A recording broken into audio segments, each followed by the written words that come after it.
Then Jonathan said to the young man who bore his armour, "Come, let us go over to the garrison of these uncircumcised. It may be that the Lord will work for us.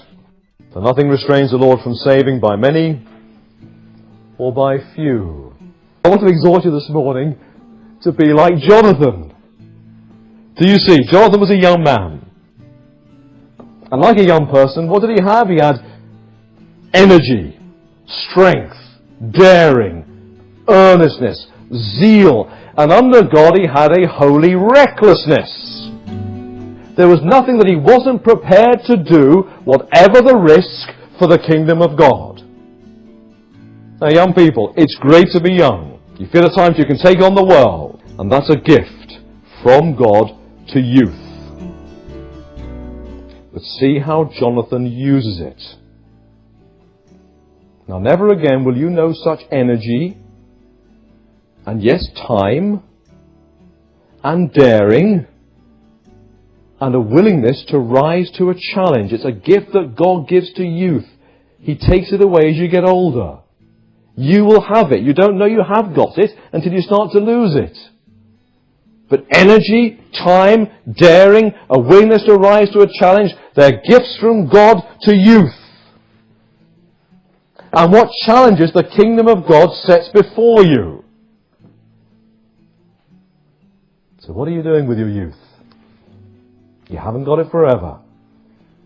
Now you can sit down with Saul, or you can go with Jonathan. So are you sitting down? Are you sitting comfortably?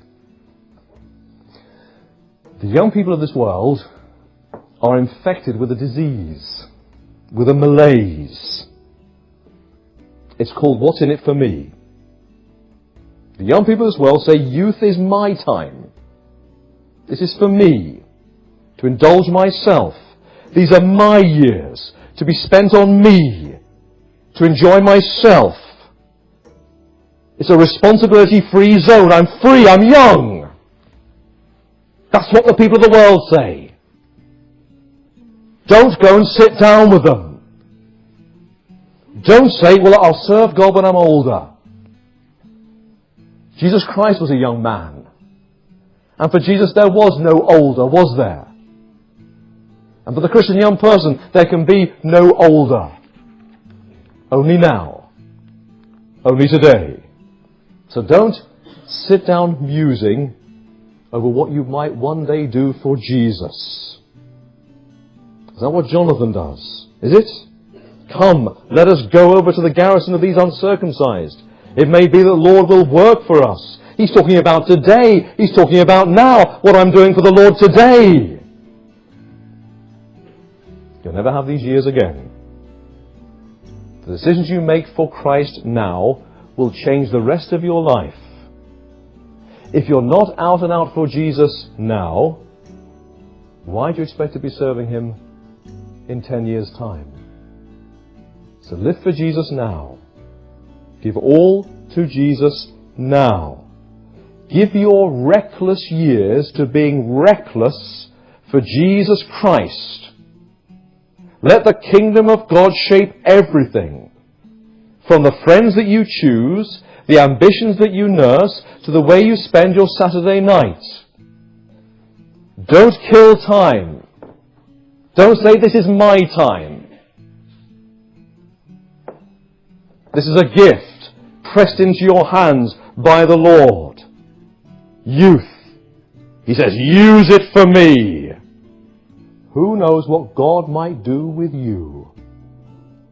So please don't sit down.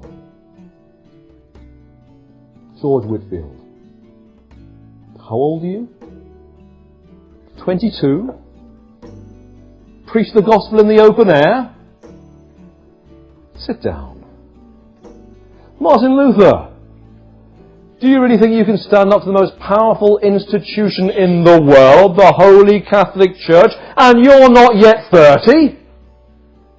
Sit down. William Carey, you say to me, expect great things from God, attempt great things for God. What, at your age? You need to listen to that rebuke that older brother gave you. Do you remember what he said to you? He said, young man, sit down, sit down.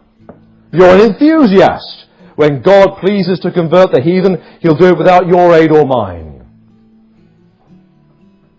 And Mr. Adoniram Judson, how old are you? You're just 23. And you're going to sail across the other side of the world to a region that no one knows anything about. And you're going to go and preach the gospel to those people, are you? And you're going to take your wife with you? Think of the danger. Sit down, settle down. Jim Elliot, with your gifts you can do anything. But don't throw it all away on the Orca Indians. Young people, please don't sit down. If you've got a heart and a love for people, who knows what God will do with you and where you'll end up. Come, let us go over to the garrison of these uncircumcised. It may be that the Lord will work for us, for nothing restrains the Lord from saving, by many or by few.